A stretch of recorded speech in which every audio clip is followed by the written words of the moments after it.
चुनाव प्रचार के चलते शुक्रवार को करनाल पहुंचे हरियाणा बीजेपी के प्रभारी धर्मेंद्र प्रधान ने जिले के सभी उम्मीदवारों के साथ मुलाकात की। वहीं मीडिया के सामने आकर कहा कि हरियाणा में चुनाव प्रचार एक नई ऊंचाई तक पहुंचने जा रहा है। बीजेपी कई तरह की कल्याणकारी योजनाएं लेकर जनता के बीच लेकर आई है। जनता कांग्रेस और बीजेपी की सरकार की तुलना कर रही है, लेकिन हम यकीनन तीसरी बार सरकार बनाने जा रहे हैं। हरियाणा में चुनाव प्रचार एक नई ऊंचाई तक पहुंची है। जनता के सामने भारतीय जनता पार्टी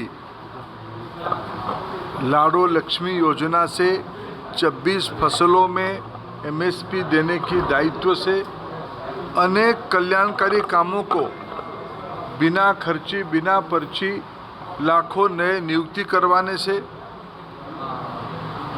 अनेक नए कार्यक्रमों को लेकर आ रही है।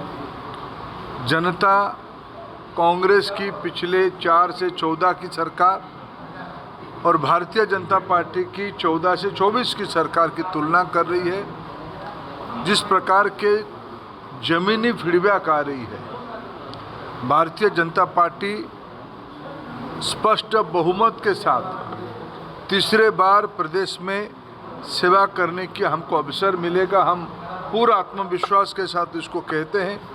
वहीं विपक्ष के ऊपर पूछे गए सवालों के जवाब में प्रधान ने कहा कि विपक्ष के पास कोई मुद्दा नहीं है।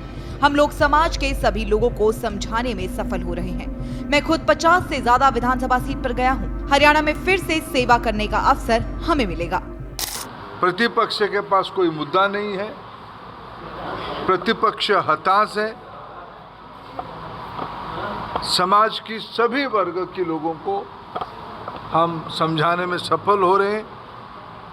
श्री नायब सिंह सैनी जी के नेतृत्व में माननीय नरेंद्र मोदी जी की मार्गदर्शन में हरियाणा फिर भारतीय जनता पार्टी की को सेवा करने का अवसर देगा। मैं प्रदेश की लगभग 50 से ज़्यादा विधानसभा हलके में खुद जाके आया हूँ। मैं जमीनी स्तर की कार्यकर्ता और समाज की लोगों को भी मिल रहा हूँ।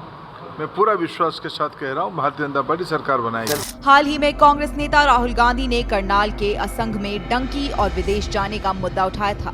उस पर धर्मेंद्र प्रधान ने कहा कि वो खुद विदेश में पढ़ने के लिए क्यों गए थे।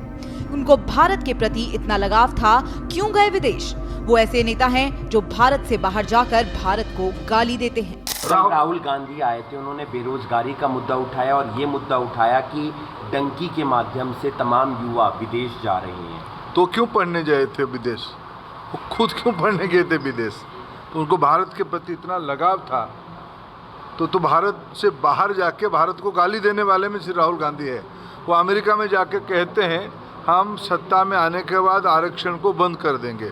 बाकी रहा बेरोजगारी के मामले में, अभी जो राष्ट्रीय स्तर पर आंकड़े आए हैं उसमें बेरोजगारी की संख्या सर्वभारतीय स्तर पे सबसे नीचे स्थान पे है। विशेष करके मैं उल्लेख करना चाहूँगा, गैर भाजपाई राज्यों में बेरोजगारी की मात्रा ज़्यादा है। मैं तथ्य के साथ उसको उजागर कर रहा हूँ। कांग्रेस पार्टी के पास मुद्दा ही नहीं है, इसीलिए वो झूठ की सहारा ले रहे हैं। वहीं कांग्रेस के 2 लाख रोजगार देने पर प्रधान ने चुटकी लेते हुए कहा कि पंजाब में तो उनकी ही गठबंधन सरकार है, हिमाचल में भी उनकी सरकार है। लोकसभा में कहा कि 8,500 रुपए देंगे, वो कहां गए। झूठ का दूसरा नाम कांग्रेस पार्टी है। पंजाब में तो उनकी इंडी की सरकार है, हिमाचल में तो उन्हीं की सरकार है। उन्होंने तो काफ़ी सारे वायदे किए थे। पिछले लोकसभा चुनाव में कहा था कि हम 8500 रुपया देंगे, खटाखट पैसा देंगे।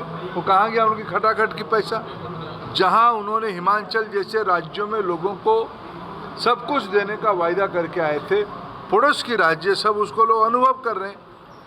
झूठ की दूसरे नाम कांग्रेस पार्टी है। इसके बाद उन्होंने असंग के कांग्रेस नेता शमशेर सिंह गोगी को भी लपेटा और कहा कि ये लोग पहले अपना पेट भरेंगे और फिर बाद में नौजवानों की बात सोचेंगे। तो बताइए कैसे ये लोग जनता का भला कर पाएंगे। भूपेंद्र सिंह हुड्डा कह रहे हैं कि अपना 10 साल का कार्यकाल में क्या काम करें वो बताएं। हम एक ही काम किए हैं, इसलिए उनकी ये पिछले काल आए थे राहुल गांधी जी, असंध आए थे। असंध में उन्होंने क्या मुद्दा उठाया?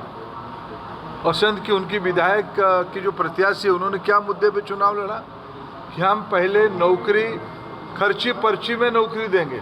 हम तो कहते हैं बिना खर्ची पर्ची के हम नौकरी देंगे, ये काम हमने किया है, लाखों नौजवानों को रोजगार दिए हैं। वो मुद्दा उठाते हैं कि हम खर्ची पर्ची के साथ नौकरी देंगे, पहले अपना पेट भरेंगे, अपनों की पेट भरेंगे, तब जाकर हरियाणा के नौजवानों की बात सोचेंगे। ये लोग हमको प्रश्न पूछेंगे। इस तरह से केंद्रीय मंत्री धर्मेंद्र प्रधान ने ताबड़तोड़ कांग्रेस पार्टी और पूर्व की हुड्डा सरकार पर कई हमले किए और कहा ये भ्रष्टाचारियों की जमात है, इन्हें अपना पेट भरने और परिवारवाद के अलावा कुछ नहीं आता। श्रेष्ठ हरियाणा पर खबरों से जुड़े रहने के लिए चैनल को लाइक और सब्सक्राइब जरूर करें। बेल आइकन दबाएं और देखते रहें श्रेष्ठ हरियाणा।